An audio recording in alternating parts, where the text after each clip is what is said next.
네. 오늘 오션 383회 세미나, 지금 9월은 우리가 플라스틱 위기를 선언하고, 브레이킹 플라스틱 웨이브라는 이 퓨 체리티 재단에서 나온 보고서를 시리즈로 하고 있습니다. 오늘 아마 세 번째 시간인 것 같은데요. 지금 우리, 쓰레기 박사, 홍수일 소장님이 특별히 참가해 주셔가지고 상당히 오늘 내용 이렇게 많이 도움이 될 것 같고요. 어디 갔지? 내가 하던 게 어디 갔지? 네. 우리가 1장, 2장 이렇게 쭉 해가지고 지금 2장의 시스템 변환들을 이제 상세히 살펴보고 있습니다. 그래서 시스템 개입 1번이 이제 플라스틱 저감이고 2번이 이제 대체 플라스틱 대신 다른 물건을 쓸 수 있을까 하는 거였고 3장이 이제 재활용을 위한 포장과 디자인 뭐 이런 내용을 이렇게 쭉 해왔고요. 시스템 개입 4부터 제가 마지막까지 하고 그 다음에 그 갭을 메우는 부분에 대한 내용을 오늘 하겠습니다. 그래서 시스템 개입 4는 폐기물 수거 확대입니다. 그래서 2040년까지 폐기물 수거율을 중하위 소득 국가 전체에서 도시는 90%, 농촌은 50%로 확대하고 이게 중요하게 강조하는 게 비공식 수거 부문을 지원해서 늘려야 된다 이런 거죠. 그건 이제 밑에 나오지만 우리나라는 지금 뭐 많이 역할이 없어졌습니다만 이렇게 뭐 능마주의 뭐 개발도상 국가에서는 능마주의라든지 뭐 스캐빈저 이런 사람들 고물상 이런 사람들의 역할이 굉장히 큰 거거든요. 그래서 그걸 뭐랄까 일종의 이 체제 안으로 수용하면서 역할을 키우는 그런 걸 강조를 하고 있습니다. 그래서 이 개입에 대한 이제 요약을 보면은 전 세계 플라스틱 쓰레기 22%가 회수되지 않은 채 방치되어 있다고 추정하고 이게 비즈니스 에즈 유저 그러니까 지금대로 간다면 2040년까지는 34%까지 증가할 가능성이 있고요. 이걸 이제 줄이려면은 2040년까지 약 40억 명의 인구를 수집 서비스에 새로 연결을 해야 됩니다. 그건 이제 현재도 20억 명이 지금 폐기물 수거 서비스에 연결이 안 돼 있고 또 인구가 늘어나는 것까지 감안하면 그렇습니다. 그래서 이 격차를 해소하려면 2040년까지 매일 50만 명을 새로 연결해야 되고 특히 어려운 게 시골이다. 시골 그리고 좀 전에 말씀드렸던 비공식 부분이 중요한데 현재도 재활용 플라스틱의 59%를 비공식 부분에서 수집하고 있다고 하고요. 이건 이제 어떤 도시나 뭐 소득이 높은 나라에서는 상당히 적용하기 좋은데 필요하다는 거죠. 저소득 국가라든지 이런 시골에 꼭 필요한 거고 경질이나 이런 거 현재도 잘 되고 있잖아요. 그러니까 이제 필름이나 혼합 같이 지금 잘 안 되는 걸 해야 되고 그걸 하는 데 있어서 중요한 이해관계자는 지방정부다라고 얘기를 하고 있고 좀 전에 말씀드린 공식 부분의 역할 보시면 공식 부분보다 비공식 부분에서 재활용 플라스틱 수거가 비율로 봐도 공식 부분보다 높고 양으로도 그렇습니다. 물론 대부분의 양들이 지금 이제 폐기되고 있고요. 그럼 우리가 이제 이 시나리오를 비교해 봤을 때 비즈니스 에즈 유저를 현행대로 유지를 한다면은 플라스틱 어떤 생산 사용량도 엄청나게 늘어나고 미수거 수거를 많이 한다고 하더라도 미수거 폐기물이 늘어나기 때문에 환경으로 누출되는 양이 많겠죠. 근데 이걸 시스템 변경 시나리오에 우리가 하고 있는 뭐 감축, 대체, 재활용, 수집 확대 이런 것까지 다 이렇게 하게 되면은 수집량을 굳이 많이 늘리지 않고도 2040년에 가면은 이 수집률은 자연적으로 높아지게 될 것이다. 왜냐하면 이제 여기 보시는 하얀색으로 되어 있는 요 직선 밑에 있는 부분이 우리가 플라스틱 사용량을 줄이고 그 다음에 이제 대체 물질을 사용하기 때문에 그만큼 미수거 폐기물이 줄어든다. 그러면 이제 수거율 자체는 높아진다라는 거예요. 근데 우리가 시작 전에 좀 얘기를 했습니다만 이런 것들이 사실 뭐 그냥 이루어지는 게 아니고요. 굉장히 많은 전제 조건을 가지고 있습니다. 그래서 이노베이션, 기술 발전, 그 다음에 이 어떤 재활용이나 뭐 플라스틱의 가치가 더 높아져야 되는 거고, 그에 비해서 우리가 지금 얘기하고 있는 이 수도 확대를 하는 데 있어서 이런 문제는 이제 지방 정부가 돈을 써야 되는 건데 그 돈을 이렇게 어떤 투자 우선순위를 정부들이 가지고 할 거냐? 그다음에 시골은 이 수도 효율이 떨어지잖아. 그런데다가 또 이게 뭐라 그럴까 이걸 표현이 좀 그런데 슬럼이나 어쨌든 행정력이 잘 미치지 못하는 주거지역 이런 데서는 상시적으로 이제 수거가 부족할 수밖에 없고 또 중요한 게 사실 지금 개발도상국가에 저희도 여러 가지 경험을 했는데 음식물이나 그 식물 같은 유기 폐기물이 지금 섞여가지고 들어오기 때문에 그 부분이 해결되지 않으면 이게 뭐 재활용부터 시작해가지고 뒷부분에 폐기물 처리 자체가 엄청나게 이제 힘들어지는데 그게 뭐 저희가 남태평양이나 동남아시아나 다 공통적으로 지금 발견한 문제거든요. 그게 여기서도 예전에 문제다라고 발표했습니다. 오케이. 그다음 시스템 게임 5번이 재활용 확대입니다. 그래서 재활용을 2040년까지 연간 용량을 8,600만 톤으로 현재보다 2배로 확대해야 된다라고 하면서 지금 재활용 시스템 굉장히 실망스러운 상태인데 플라스틱이 20%만이 재활용 시스템에 유입되고 또 그게 이제 불선별되고 막 그다음에 손실까지 가면 한 실제로는 15%밖에 안 될 거다. 그런데 재활용은 이제 매립이나 소득보다 현재는 덜 경제적이지만 이게 수익 창출 잠재성이 있다는 거고요. 그 다음에 그렇기 때문에 기계적 재활용, 메카니컬 리사이클 커패시티를 2040년까지 8,600만 톤으로 확장할 수 있고 해야 되고 그렇게 되면은 전체 도시고용 폐기물의 33%가 기계적으로 재활용할 거지만 이런 희망적 시나리오에서도 67%. 또 문제는 그 오염과 열화가 이 플라스틱이 뭐 끝없이 재활용이 될 수 있는 건 아니라는 거죠. 그렇지만 이 재생연료를 1톤 우리가 할 때마다 신규로 펠렛을 만드는 것보다는 온실가스를 48% 낮게 이렇게 할 수 있다라고.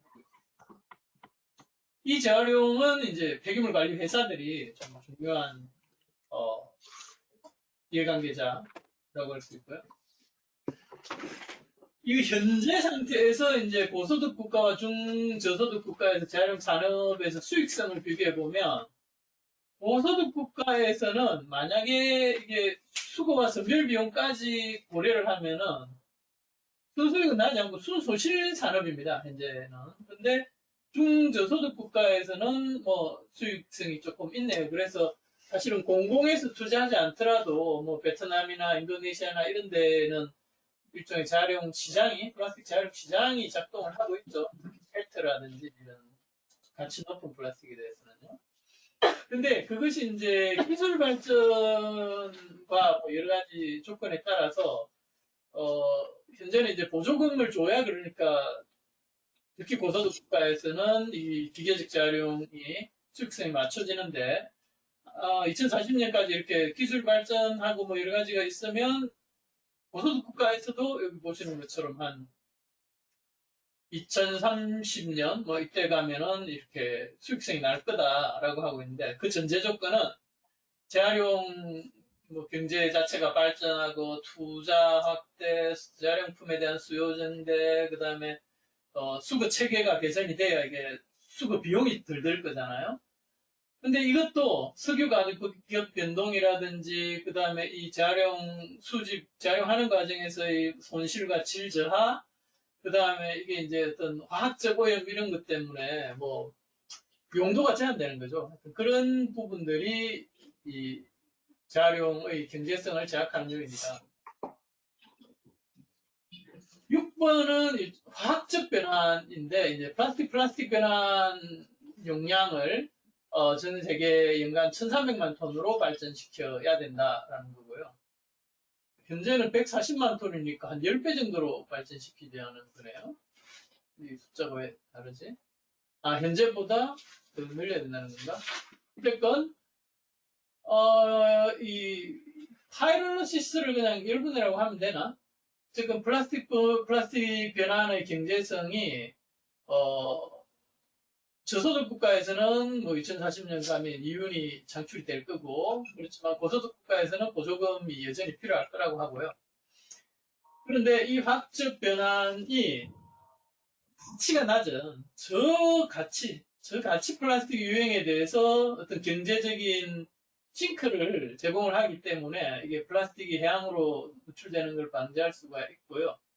그 다음에 이게 열분해하고 기계적 재활용이 서로 상보호적인 관계다. 그래서 어떤 대상 물질이나 이런 게 다르고 경로를 달리 함으로 해서 시너지 효과를 낼 수가 있는데, 문제는 이걸 이제 경제성에 맡겨버리면 경제성이 있는 쪽으로만 가가지고 서로를 잡아먹는 게 되니까, 어쨌든 이게 역할 분담이 필요하다. 그 다음에 뭐 온실가스가 소각보다는 낮고 메릭보다는 좀 높다, 이렇게 얘기를 하고 있습니다. 고소득 국가, 뭐 중저소득 국가 도시까지 정도 적용 가능하고, 뭐 폐기물 관리회사나 석유화학 산업이 중요한 이해관계자라고 할 수 있고, 필름과 혼합 플라스틱이 주요 해당 플라스틱이고. 잠깐만요. 지금 이 다루고 있는 플라스틱 변화는 서머 플라스틱만 해당을 하는 거고, 그렇죠? 네. 열 가수성이라고 해요. 아, 여기 나오죠? 열 가수성 플라스틱만 해당하고 열로 다시 녹여서 필렛을 만들어서 네. 다시 플라스틱 제품을 만드는 경우만 네네. 그게 기계적 재활용하고 뭐 거꾸로 얘기를 하면 되겠는데, 페트 같은 경우에는 사실은 굉장히 기계적 재활용이 좋은 거죠. 네. 뭐 물론 HDP나 뭐 PP도 그렇다고 나와 있지만, 어쨌든 그런 데 비해서 여기 이제 특히 여기 밑에 보시면 contaminated, 그러니까 약간 오염된 그런 플라스틱도 사실은 이제 조금 뭐 잘 이렇게 조건이 맞으면 그 파이롤로시스에서는 열분해에서는 적용할 수 있는 거잖아요. 그러다 보니까 그러니까 이게 기계적 재활용을 하기 위해서는 굉장히 이게 재활용품의 질이 좋고 가치가 높아야 되는데, 예, 그렇지 않은 녀석들에 대해서도 뭐 이렇게 적용 가능하기 때문에, 가치가 높은 놈들은 되도록이면 기계적 재활용으로 가고, 가치가 낮든지 예전에 약간 오염이 됐다 그러면 이제 화학적 변환을 할 수가 있으니까 서로 이렇게 보완적인 관계에 있을 수 있다는 거고요. 온실가스는 좀 전에 말씀드린 것처럼 기계적 재활용보다는, 기계적 재활용이나 매립보다 그게 온실가스는 많이 내요. 그렇지만 소각보다는 뭐 더 적다. 이 플라스틱 변환의 경제성이 보시면 뭐 여전히 고소득 국가에서는 2040년에 가도 이 순수익은 못 냅니다. 손실이 있기 때문에 그 보조금 필요하다는 건데, 그것도 뭐 앞에 거하고 마찬가지로 이 화학적 변환에 대한 연구개발, 그 다음에 그 상품성, 시장성을 입증해야 되고, 재활용품에 대한 수요를 창출하기 위한 제도적 지원도 필요하고, 이게 또 규모의 경제에 도달해야 가격이 맞겠죠.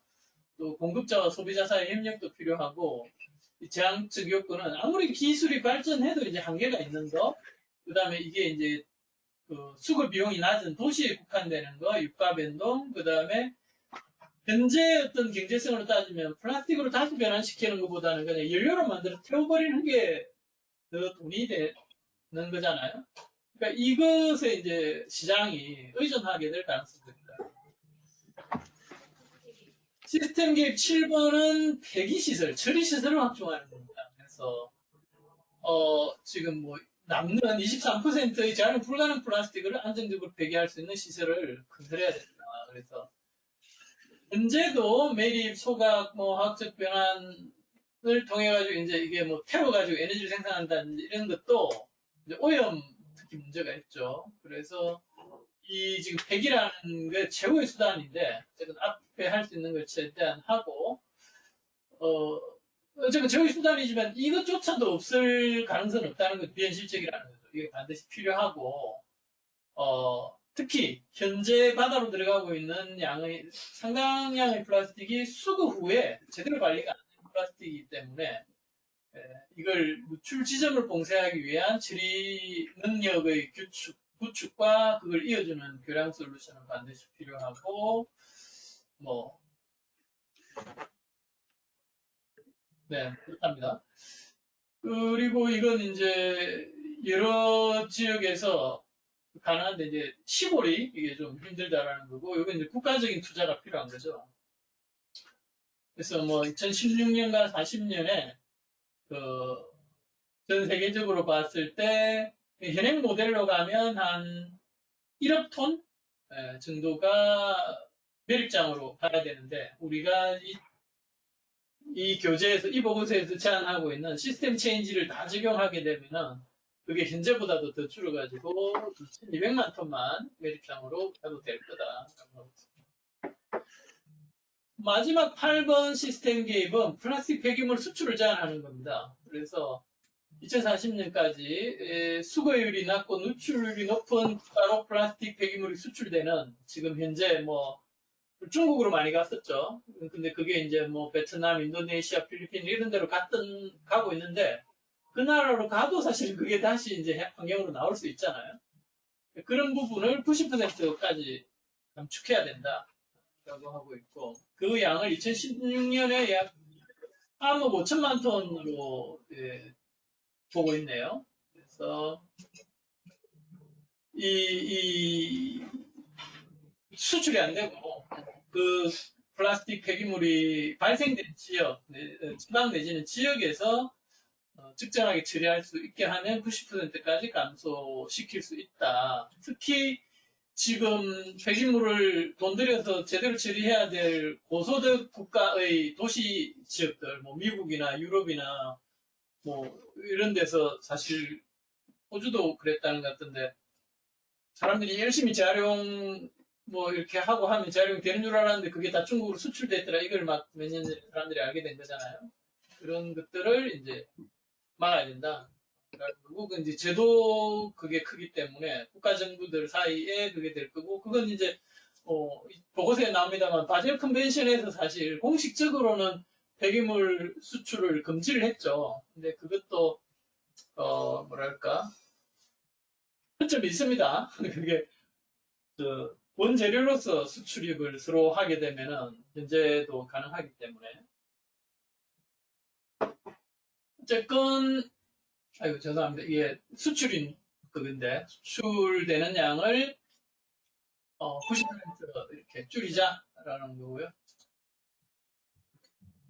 그다음에 미세 플라스틱 부분을 별도로 다루고 있는데 미세 플라스틱 해양림량이 지금 300만 톤인데 그걸 1,800만 톤, 180만 톤 줄여가지고 120만 톤으로 줄이자라는 거고 이 소스를 4개로 크게 보고 있네요. 그래서 타이어, 펠렛, 그 다음에 섬유, 그 다음에 뭐 소비용품에 아예 들어가 있는 것들인데 그게 이제 타이어 같은 경우에는 굉장히 누출이 많이 되겠죠.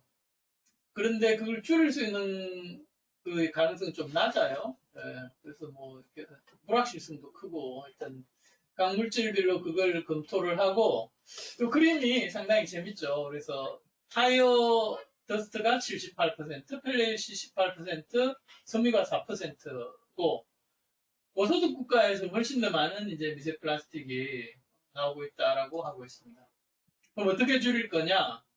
59%를 줄여야 되는데 그건 이제 디자인, 특히 섬유라든지 타이어, 그 다음에 뭐 타이어에서 나오니까 자동차를 많이 운행을 안 하면 되겠죠. 그래서 뭐 대중교통 발전이라든지, 그 다음에 플라스틱 생산 자체를 줄이는 거, 그 다음에 펠렛 유출 방지를 위한 제도, 그 다음에 폐수 처리에서도 사실 미세 플라스틱을 그럴 수 있는데 현재 근데 굉장히 90, 아마 8% 이상가 되지 싶은데 하여튼 그런 것들을 개선해야 되는 거. 그 다음에 이제 생활용품 속에 그 미세 플라스틱 함유를 금지하는 거. 그건 이제 많이 되고 있죠, 거의.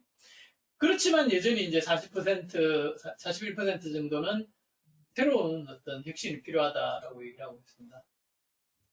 그래서 지금 이렇게 그 관리를 하고 있고 4,400만 톤 정도가 지금 미관리 플라스틱으로 보고 있는데 2040년에 가면은 그게 1,000만 톤으로 늘어날 거다. 그래서 그걸 이제 줄여야 된다. 그걸 뭐 해양으로 들어가는 거 이거 이렇게 부분을 나눠놨더라고요. 그래서 카타에서 지금 78%가 들어오고 있다. 뭐 그다음에 고소득 국가나 중위소득 국가 뭐 이런 데서 더 많이 오고 있고 저소득 국가는 아무래도 이제 저런 사용량이 적으니까 적겠죠. 그다음에 이걸 이제 어떻게 줄일 거냐라는 것과 관련해서는 이제 타이어 같은 경우에는 차량 운행 거리를 줄인다든지 손실률을 줄인다든지 뭐 하지만 여전히 또 남는다. 펠렛도 뭐 이렇게 여러 가지 방법이 줄일 수 있고 섬유는 사실 줄일 방법이 별로 없죠. 물론 현재도 양은 별로 그렇게 많지는 않습니다. 그 다음에 이제 뭐 저 도시와 농촌이 거의 비슷하게 지금 그 노출이 되고 있다 그러고 해양으로 들어오는 건 보시는 것처럼 이제 필름류가 제일 이렇게 많게 나오고 그것도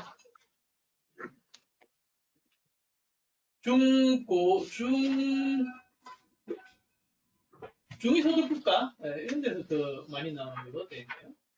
아무래도 이제 이게 미관리 그게 많이 되니까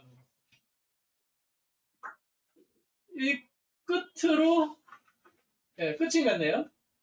이 앞에서 여러 가지 얘기를 많이 하고 어떻게 보면 좀 희망적인 얘기들을 했는데 그게 사실 그냥 되는 게 아니고 상당한 정도의 우리가 혁신을 해야 이게 다 이루어질 수 있다는 거고요. 그래서 그런 게 어떤 게 있을까라고 봤을 때 저감 부분에서는 제품을 재설계해서 패키징이 필요 없는 제품으로 만든다든지 그 다음에 비용 편의성, 솔루션 판독성의 장벽을 추가로 제거해서 재사용 서비스로서의 포장 및 포장 자체가 재사용할 수 있게 해주는 거, 그 다음에 사람들한테 그걸 어떤 그러니까 제공하는 서비스 모델 자체를 바꿔야 된다는 거고요. 공급망을 단축한다든지 포장이 어쨌든 필요 없게 만들어야 된다 하는 거. 참 그게 가능할까 싶습니다. 대체 같은 경우에는 친바이오, 그다음에 지금 이제 플라스틱 장기 지속이라서 문제잖아요. 그러니까 단기 지속하는 물질, 그다음에 저비용 또는 제로 노출을 위한 인프라와 재료 결합. 그러니까 새로운 재료가 생기면 그 새로운 재료를 처리하기 위한 그 폐기물 관리 시스템이 또 만들어져야 되잖아요. 지금 우리 뭐 스티로폼 부자를 감용기에서 처리했었는데 친환경 부자가 나오니까 또 친환경 부자에 맞는 그게 인프라가 필요하듯이. 어쨌든 재료가 만들어지면 그 재료에 대한 인프라도 또 필요하다. 폐기물 인프라도 또 필요하다는 거. 그 다음에 종이와 대비성 재료의 장벽 특성, 이건 이제 포장이나 뭐 이런 거겠죠. 어쨌든 오염이 안 되게 막 한다든가, 파손이 안 되게 한다든가, 그런 특성을 좋게 하고, 종이 같은 경우에는 이제 코팅이 사실 문제니까 그걸 줄여야 된다. 그 다음에 퇴비성 포장을 수용하는 인프라 구축을 해야 되고, 사실 지금 생분해성 플라스틱 현재 제일 문제는 이게 말해서 재활용 플라스틱에 습게 들어왔을 오는 게 제일 극적이잖아요. 그게 현재 시스템을 망가뜨리기 때문에. 그러니까 대비성 어떤 우리가 포장이나 제품을 쓴다 하면 걔들만 별도로 수집되고 처리되는 이게 라인이 완전히 분리가 되어야 이게 상생하지. 안 그러면 이것도 서로를 갉아먹는 그런 게 될 수가 있다는 거고요. 수거 같은 경우에는 저소득 시골 지역에서 이게 제가 영어를 잘못 한 건지 모르겠는데, 이게 그렇게 어려운데, 어쨌든 그렇게 돼 있었습니다. 이걸 번역할 시간이 없어서 팝하고에 돌려가지고 대충 집어넣는데. 그 다음에, 수거에서 비공식 부분, 인포말 섹터의 아주 중요성 때문에 수익성이나 생산성, 특히 이 보고서에서 이제 인포말 섹터의 그 건강 위협에 대해서 별도로 박스로 다루고 있거든요. 그래서 우리도 사실 지금 뭐 베트남이나 인도네시아에 뭔가 이런 걸 한다고 했을 때 상당히 걱정스러운 부분이기도 하고 개선이 많이 필요한 게 이 인포말 섹터의 작업자들의 어떤 오염에 대한 노출이 굉장히 심각한 거거든요. 그런 것들을 이제 개선하면서 이게 재활용이나 이런 것들을 좀 해야 된다. 이게 굉장히 중요한 부분입니다. 재활용 디자인 같은 경우에는 단일 물질로 하면서 이제 장벽 특성을 강화시켜야 되고, 복합 재료라면 그게 맞는 재활용 솔루션을 만들어야 되고, 뭐 모듈식 제품으로서 제품 만들어야 된다라는 거. 참 말은 쉬운데 모르겠습니다. 그 다음에 재활용을 위한 선별 같은 경우에 분류 및 집계 모델을 새로 만들어서 뭐 디지털 워터마킹 같은 걸 해가지고 저절로 이렇게 수동이 아니고 자동으로 분류되게 하는 시스템을 만든다든지, 그 다음에 규제, 교육, 인센티브, 개편된 표준으로 원천 분리가 돼야 되는 거죠. 네, 이게 단순하면서도 발생원 자체에서 분리돼 가지고 이렇게 배기물 수집 처리 시스템으로 갈 수 있게 만들어야 되고, 이건 뭐 우리나라뿐만 아니고 우리가 지금 고민하고 있는 개발도상국가에서 재활용이나 해양 쓰레기를 줄인다고 했을 때 상당히 중요한 어떤 정책적 고려 요소라고 할 수 있습니다. 그 다음에 앞서 이제 재활용이나 여러 가지 얘기했을 때 이제 질 저하나 또 화학적 오염 얘기를 했잖아요. 그랬을 때 이제 이게 식품 등급, 뭐 식품 포장이라든가 이런 건 제일 그거 한 거잖아요. 이렇게 깨끗하고 고급의 재료를 써야 되는 거잖아요. 그랬을 때 그걸 보장하기 위해서는 이제 선별을 많이 해버려야죠. 오염됐다든지 질 낮은 거 다 버려야 되는데, 그런 것들의 비율을 줄이고 오염을 예방시키고 그러면서도 저렴하고 고품질의 제품을 생산하기 위한 기술을 발전시켜야 되는, 거의 미션 임파서블 같은데. 끝으로 화학적 변화는 이건 이제 저부가가치 플라스틱에 대해서 적용 가능한 거잖아요. 그걸 위한 이제 기술이나 금융 솔루션을 좀 제공해 줄 필요가 있고, 뭐 공정 효율을 개선해 가지고 나프타 분유를 높이고 에너지 요구량은 저감하는 그런 기술 개발이 필요하고, 또 더 다양한 공급 원료를 그러니까 이게 화학적 변환이 상당히 그 수용성이 높지만 그럼에도 불구하고 쉽게 말해서 쉽게 처리할 수 있는, 쉽게 적용할 수 있는 있으면서도 생산품의 품질을 보장하는 그런 또 기술 개발이 이 화학적 변환을 발전시킬 수 있는 혁신 요소다라고 제안을 한 것입니다. 예. 먼저 얘기를 하려고 그랬는데 원래 오늘 발제는 홍순욱 대표가 하기로 돼 있었는데 오늘 출장이 있어가지고 제가 땜빵으로 한다고 본문은 읽어보지도 못하고 표 그림 위주로 말씀을 드렸는데, 그래도 뭐 표 그림에 사실 핵심적인 내용이 다 있고 하기 때문에 이 정도 하고 혹시 궁금하신 점 있으면 말씀해 주십시오. 네, 아까 회장님 그 컬렉션 프로히비티브 코스트 그것만 잘 몰랐던 거라서 아까 어디서 지금 찾아봤어요. 조금 아까. 그 10월 100% 엄청난 비용을 이게 무슨 뜻이냐 이 본문에서 보니까 프로피터블이 아니고 프로히비티드구나. 네, 프로히비티브 코스트인데 네네. 프로히비티브 코스트는 접근할 수도 없는 엄청난 비용에서 본문에 보면 그런 나라들은 지금으로서는 접근할 수도 없는 네네네. 엄청난 커런트 테크놀로지. 이 나라들은 엄청난 를 적용해서 로우 인컴 에리아에서 100% 수고를 달성할 수 있다. 이런 의미입니다. 프로히비티브. 엄청난 대학교 끝입니까? 그렇죠. 커런트 테크놀로지가 프로히비티브 네, 코스팅이라든가 네. 이런 네. 테크놀로지다. 네, 잘 안 된다는 말이죠. 저소득 국가들이 제약할 접근할 수 없는 엄청난 비용이 드는 테크놀로지를 그러니까 어렵지만 그 혁신을 통해 가지고 여기서도 쓰레기를 다 수거하자 수거할 수 있다. 하자는 얘기인데 이것도 저는 의문이에요. 사실 이걸 지향하는 게 맞는가? 그래서 네, 또 다른 질문이나 뭐 제안하실 거 있나요?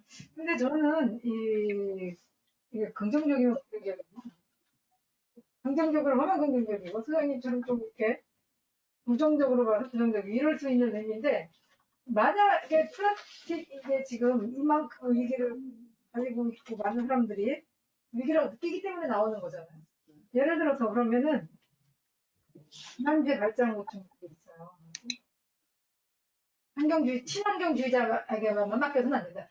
그 말이 친환경주의자들이 뭐 우리 이렇게 하자라든지 슬로건을 내거나 또 교육 이런 것만 가지고는 되지 않기 때문에 이런 게 나왔고 조금 아까 말씀드린 것처럼 포장이라든지 수거 이런 것들이 이게 시스템 변환이라는 게 다 같이 가야만 8개가 동시에 개입돼야만 이만큼 줄일 수 있다는 의미잖아요. 그러면은 저는 이렇게 생각하는 거죠. 강력한 정부의 개입이 있는 거예요. 이런 포장이라든지 우리는 말로 계속 얘기를 하잖아요. 근데 법적 조치라든지 어떤 경제적인 인센티브 반대말이 뭐예요? 그런 거 가해져서 줄여야 되는 거죠. 지금처럼 어떤 사람들의 뜻을 모아서라든지 어떤 교육 효과로 이런 식으로 되지 않는 일이고 실제로 강력한 개입이 있어야 되는 거예요. 어제 환경부에서 포장 관련해서 뭐가 나왔어요. 포장이나 포장 관련해서 뭐 세부 기준안 이런 거 발표를 해가지고 N+1 이런 거 할 때 지금 포장 같은 거 이제 비닐 포장 같은 거 금지하고 뭐 3개 이하 제품 그리고 뭐 추가 포장 이런 거 금지한다고 발표를 했대요. 네. 예를 들어 과자 같은 것도 우리 이렇게 네, 그래서 오늘 홍철 소장님 우리가 처음으로 어렵게 모셨는데, 진짜 우리 국내 최고 전문가이기 때문에 지금 이 시나리오들에 얘기하고 있는 것들의 어떤 의미나 현실성이라든지 이런 데 대해서 굉장히 우리가 들을 말이 많을 것 같아가지고, 홍철 소장님 혹시 그러면서 뭐 발견한 거나 내지는 좀 하시고 싶은 말씀 없으십니까? 지금, 그러니까 이제 보고서에서 접근하는 거는, 그러니까 글로벌 차원에서의 그 시각에서 지금 보고 있는 거거든요. 네. 근데 지금 논의되시는 거는 이제 한국에서의 이제 관점에서 이제 접근하는 부분들이 있어서 약간 그 두 개는 좀 구분해서 봐야 되는 것 같고요. 결국은 이제 글로벌 차원에서의 문제는 바다로 그 플라스틱이 유입되는 문제와 관련해서는 그러니까 고소득 국가에서 바다로 쓰레기들이 유입되는 부분은 제가 볼 때 1차 미세 플라스틱 쪽이 일단은 심각한 문제인 거고요. 네. 저소득 국가 같은 경우에는 폐기물 관리 체계가 형성되어 있지 않기 때문에 일단은 기본적으로 쓰레기 재활용을 어떻게 할 거냐, 쓰레기를 어떻게 줄일 거냐라고 하는 대책 이전에 쓰레기를 수거해서 투기되는 걸 어떻게 막을 거냐. 네. 이게 오히려 더 시급한 관점이 있거든요. 그랬을 때 이제 저소득 개발 국가에서 쓰레기가 버려지는 것들을 막기 위해서 그 인프라 구축을 어떻게 할 거냐. 네. 이 부분인데 지금 그 사안의 시급성에 비추어 봤을 때 그 저소득 국가에서는 여력이 없기 때문에 네.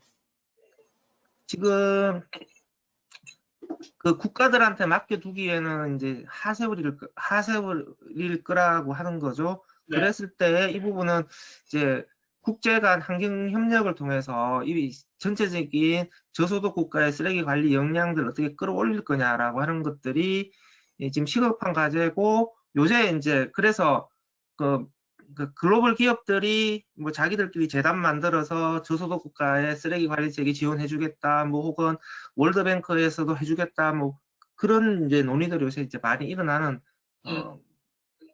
부분들이 있는 거죠. 네.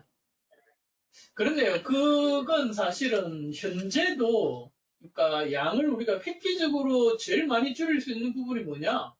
그럼 저소득 국가의 폐기물 관리 체계를 개선하는 것이 실제로 해양 플라스틱 저감 측면에서는 효과가 제일 크겠네요. 그리고 그건 쉽게 말해 돈만 많이 쓰면 되잖아. 투자 많이 그러니까, 해고 시스템 갖추고. 그러니까 이제 네, 1차 미세, 그러니까 2차 미세 플라스틱의 측면에서는 일단 쓰레기가 유입되는 것 자체를 일단 차단하는 게 당장 시급한 과제이기 때문에 그 부분은 그 쓰레기 관리 취약 지역을 어떻게 관리할 거냐라고 하는 건데 글로벌한 차원에서 보게 되면은 쓰레기 관리의 취약 지역은 저소득 국가인 거고 네. 고소득 국가 같은 경우에도 쓰레기 관리 취약 지역은 농촌 지역이거든요.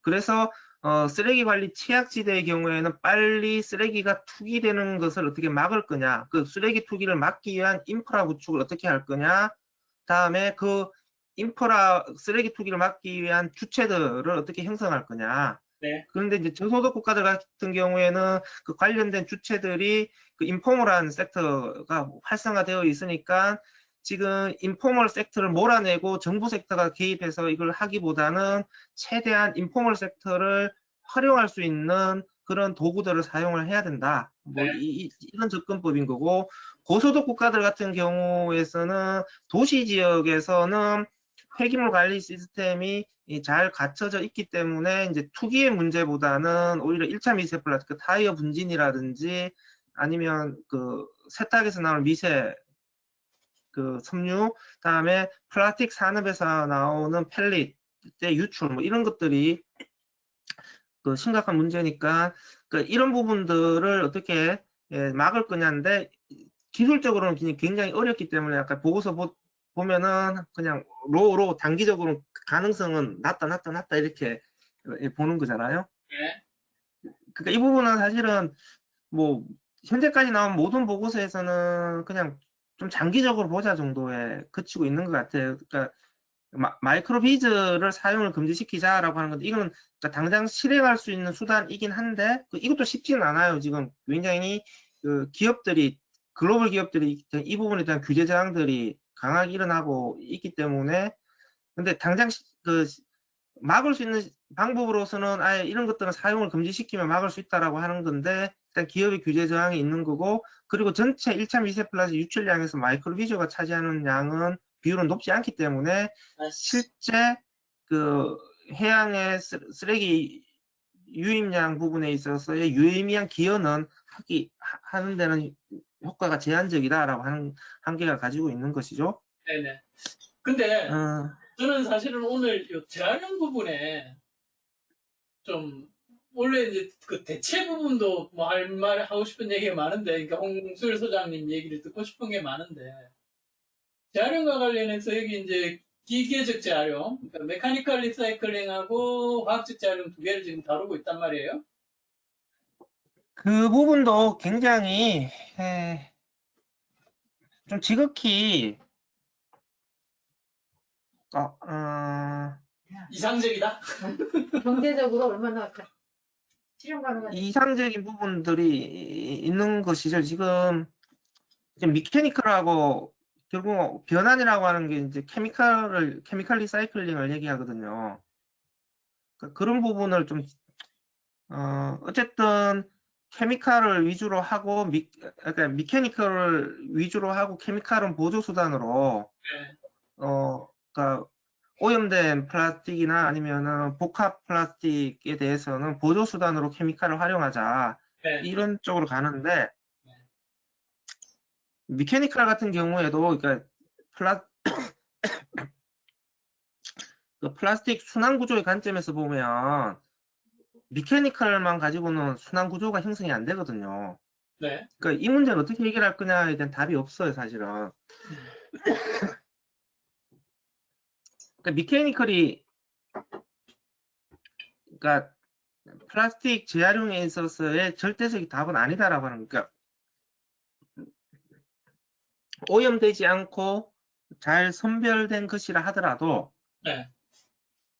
최초의 그 버진 플라스틱이 쓰레기로 배출되었을 때의 뭐 최초 재활용하는 경우에는 미케니컬로 충분할 수도 있는데 이게 그러면 앞으로 플라스틱 순환 구조로 가서 재생 원료가 반복 사용되는 구조로 갔을 때에 이 지금 이 미케니컬이 원활하게 돌아갈 거냐? 네. 이건 전혀 다른 상황이거든요. 네. 지금처럼 플라스틱 재활용률이 전 세계적으로 20% 정도 되는 상황이다 해서는 이게 의미가 있을지는 모르겠지만 이게 순환되는 구조가 우리가 막 2030년까지 뭐 50%, 60% 올리자라고 하게 되면 네. 결국은 저는 좀 그 케미컬 리사이클링 쪽이 앞으로 좀 더 활성화될 수밖에 없지 않겠느냐라는 생각을 해요. 그리고 이 분류 자체는 좀 지극히 선진국 시장에서 관점에서 좀 보는 부분도 있어요. 뭐 PS, PVC는 미케니컬로 안 된다. 아니거든요. 다 잘 돼요. PVC도 PS도 손별만 잘 되면. 네. 그렇죠. 저도 그리고 멀티레이어 같은 경우에도 상황이 어떠냐에 따라서 워낙 변수들이 많고 지금은 그 멀티레이어들에 대해서도 기계적으로 이제 선별하는 기술들이 계속 나오고 있어서 네. 멀티레이어 쪽들이 뭐 절대적으로 재활용이 잘 안 될 거다라고 하는 관점도 뭐 지극히 현재 관점인 거죠. 네. 오케이. 네, 고맙습니다. 또 다른 뭐 질문이나 코멘트가 있으신가요?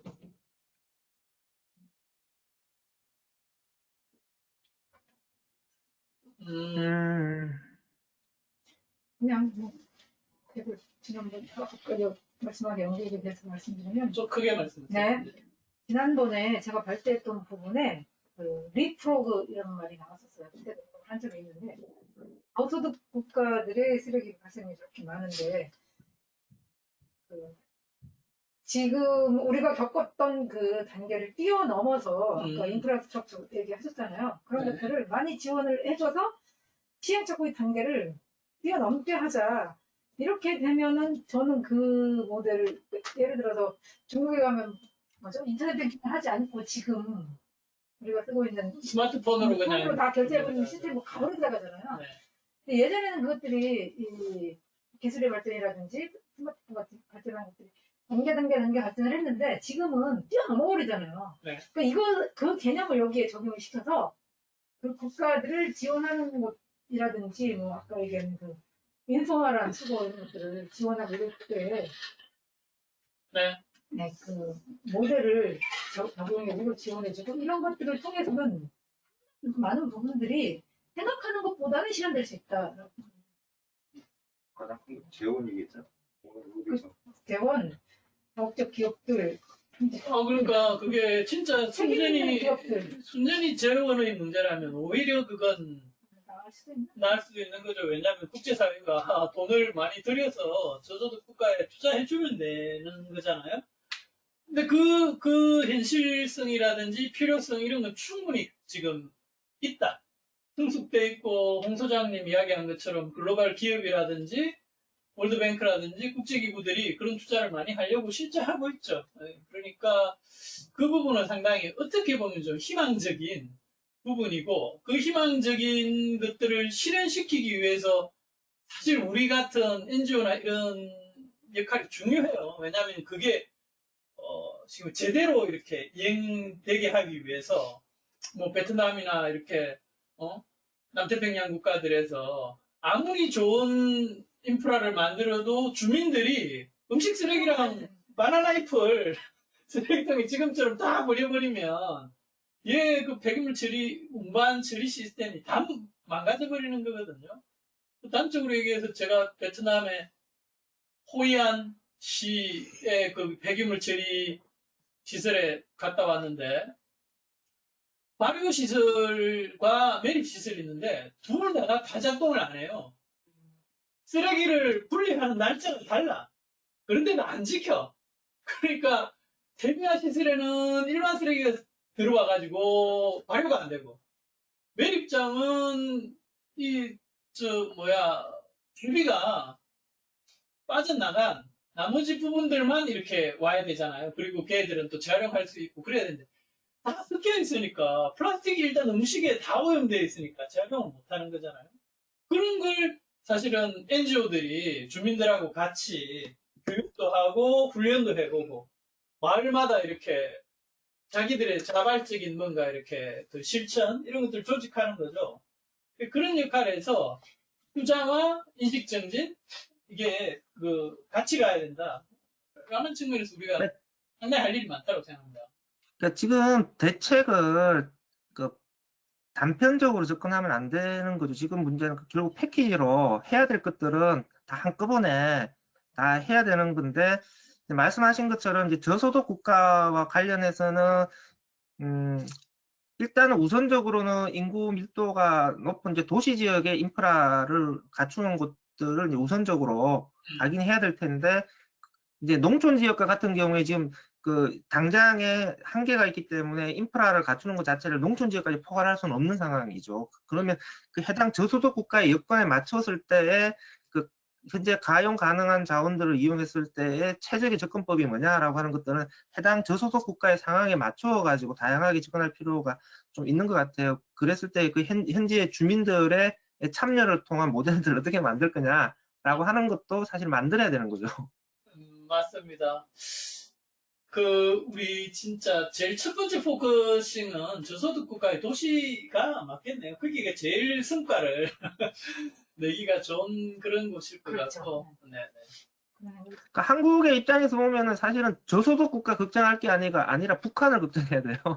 아, 북한이 그 플라스틱 쓰레기 배출량, 해양 바다 배출량 랭킹 19위거든요. 근데 예, 그게 이제 잠백 논문, 네, 거기서 나온 거. 네.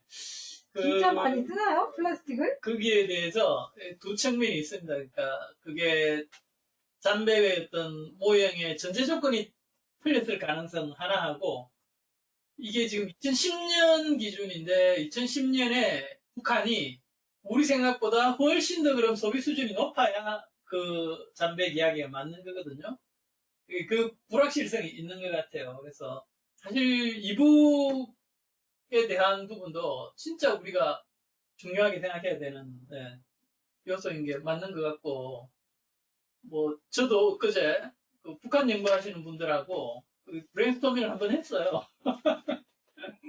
그래서 홍 소장님도 나중에 그런 기회가 다시 있으면 같이 한번 얘기를 해봤으면 좋겠습니다. 네.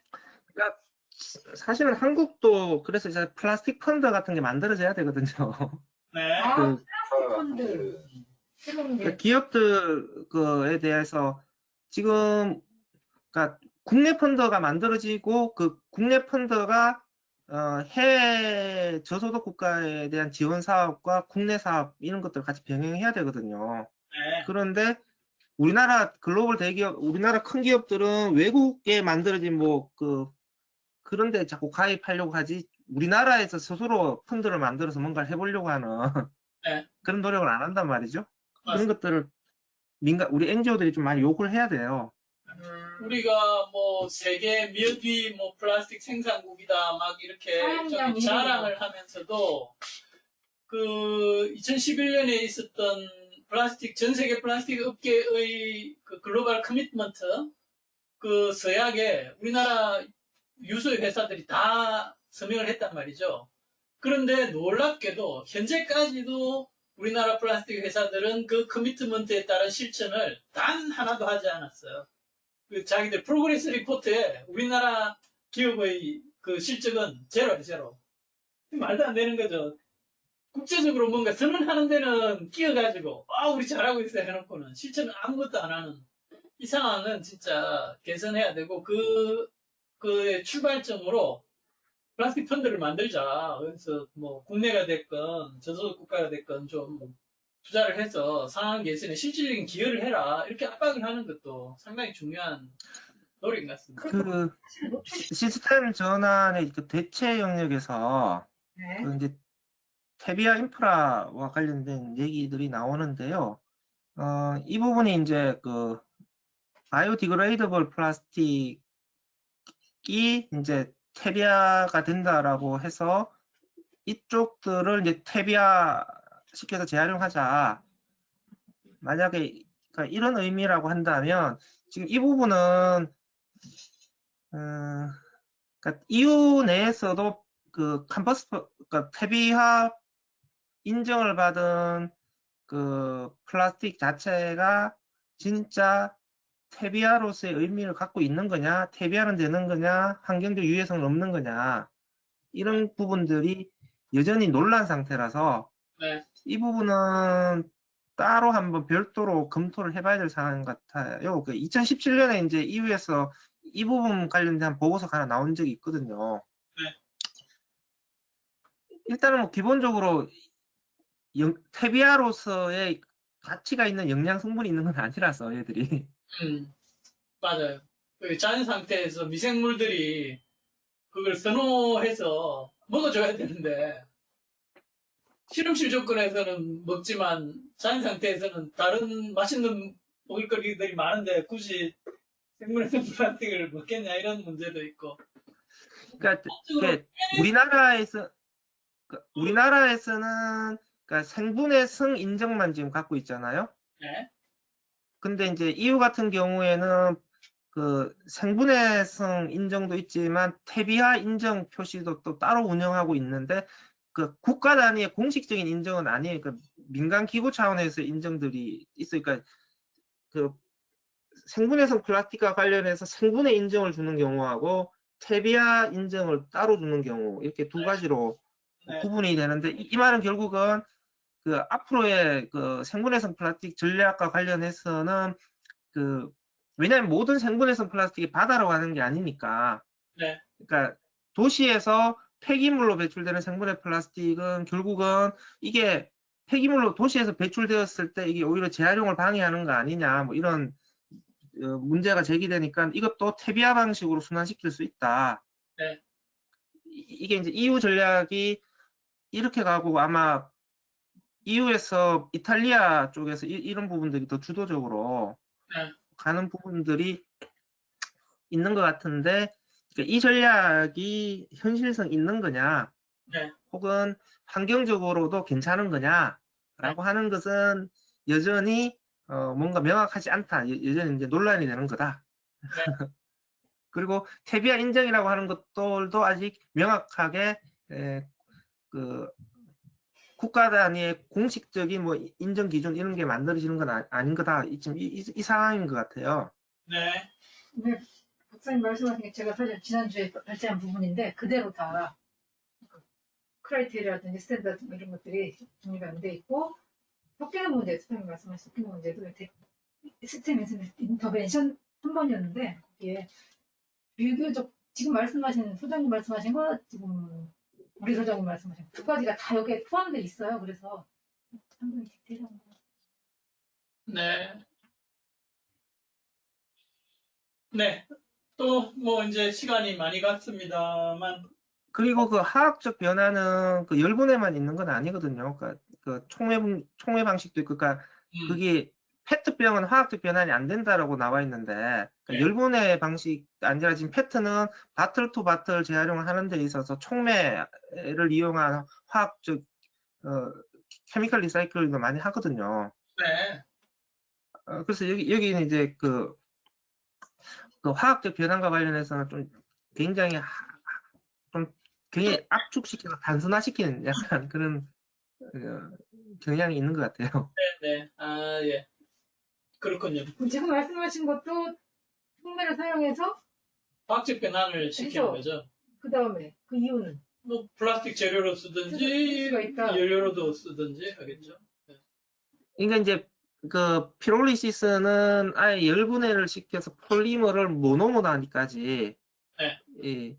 전환시켜서 이제 다시 그거를 그 중합시켜서 이제 플라스틱으로 다시 만들자 이런 접근이나 아니면 이제 기름으로 쓰자라고 하는 건데 총매 분해 쪽은 약간 조금 더 큰 단위로 쪼갠 다음에 일단 첨가 재정의 불순물을 제거하고 다시 원료로 쓰자 뭐 약간 접근법이. 근데 그것도 이용력에서는 어때요? 시장에서 많이 쓰고 있습니까? 페트병은 일본에서 많이 했다가 경제성이 떨어져서 네. 다시 그만뒀는데 앞으로는 모르겠어요. 지금 그 화학적 재활용의 경우에는 2018년 이전에 논의되었던 것들은 사실은 다 폐기를 해야 돼요. 왜냐하면은 2018년 이후에 그 논의는 좀 다른 국면이라서 예전에는 그냥 재활용 업체들이 그냥 하는 그 재활용 쪽을 투자하고 기술 개발하고 하는 거였는데 그 경제성이 부족했기 때문에 굉장히 고전을 겪었는데 지금은 그 뭐 플라스틱 밸류 체인의 엔드 유저들이 재생 원료의 품질이 좋으면 무조건 쓰겠다라고 하는 흐름이라서 경제성이 완전히 좀 국면이 달라진 거죠. 그래서 네. 오히려 기술적으로 가능하고 재생원료의 품질이 안정적으로 보장이 될 수 있다라고 한다면 조금 비싸도 그 코카콜라라든지 이런 엔드 유저들이 충분히 구매하니까 시장 자체가 조금 더 이전과는 다른 상황으로 열릴 거다. 또 그런 측면에서 그 전 세계의 그 석유화학 업계들이 이런 그 케미칼 리사이클링 쪽에 이제 투자들을 확대하고 있는 국면으로 가는 거고요. 네. 그렇겠네요. 심지어 버진 페트 펠렛보다 비싼데도. 리사이클 펠렛이 페트 펠렛이 더 비싼 상황도 있었죠. 그러니까 재활용된 걸 일종의 브랜드 가치 이런 걸로도 하기 때문에 사실 재활용 기술과 시장 자체가 상당히 많이 지금 급 변동하고 있다. 예, 이런 상황은 맞는 것 같습니다. 근데 그런 의미에서 그 브랜드 가치를 해서 쓴다는 거는 일종의 쇼오프? 네, 일 수도 있고 일시적일 수 있기 때문에 궁극적으로는 어쨌든 레시피보다는 생산 비용이 적어야 그렇죠. 계속 장기적으로. 가능하게 쓸 네. 수 있는 거죠. 네. 그래야만. 근데 그렇게 얘기를 하면은 이 지금 여기 얘기하고 있는 담대한 도전들이 다 의미가 없는 거예요. 그러니까 경제적으로 손해를 보더라도 우리가 도전해야 되는 영역이 있는 거잖아요. 그러니까 기업들이 그걸 그린워시로 활용하는 걸로 끝나는 문제지만 그게 아니고 그런 투자를 통해 가지고 재활용의 어떤 시장 발전, 기술 발전 이런 것들이 이루어진다면 그렇죠. 결국은 네. 경제적으로도 그렇죠. 이것이 더 네. 경제성이 있다고 판단할 네, 거고 네. 그 트랜지션 피리어드가 된다면 그렇죠. 그 트랜지션 피리어드 가 이어지지 않고 네. 계속된다면 그게 지속성이 얼마나 있겠느냐 이런 네. 뜻이에요. 네. 메케니컬 리사이클링 할 때 원재료가 깔끔하면 100% 그걸 다시 페트병 같이 이렇게 완제품을 만들 수 있는 거예요. 메커니컬은 원재료가 뭐 PPP라 그 나는 내 생각에는 순수하지 않더라도 그대로 활용하는 것도 상관없을 것 같아요. 페트병을 잘게 잘게쪼개갖고 그렇게 한 다음에 그걸 이제 성형화 시키면서 페트병을 만들 때 새로운 그 원래 그 석유화학 공장에서 나온 페트 펠렛이 일부분 분명히 들어갈 거예요. 네. 그러니까 재생만 가지고 페트병을 새롭게 하나 만들 수 있는 게 아니고 네. 신규 원료가 몇 퍼센트 들어가고 혼합돼가지고 페트병이 하나 만들어지고 네. 그 다음에 아까 좀 열분해서 같은 경우는 뭐 기름을 뽑는데 촉매를 써가지고 그런 열분해 할 수 있는데 촉매의 기본적으로 화학적인 그 메커니즘이 뭐냐면 온도를 굉장히 높게 해야지만 열분해가 되는데 촉매 물질이 들어가면서 그 온도가 300도에서 200도로 이렇게 낮추죠. 활성화 에너지를 낮추면서 그 효과를 경제성으로 이제 따지는 거죠. 네.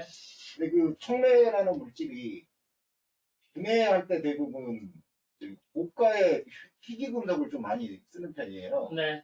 그러니까 이제 그 이제 촉매도 수율을 다시 또 내는.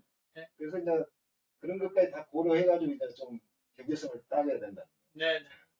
쉽지는 않습니다. 네, 쉽지 않아요. 않습니다.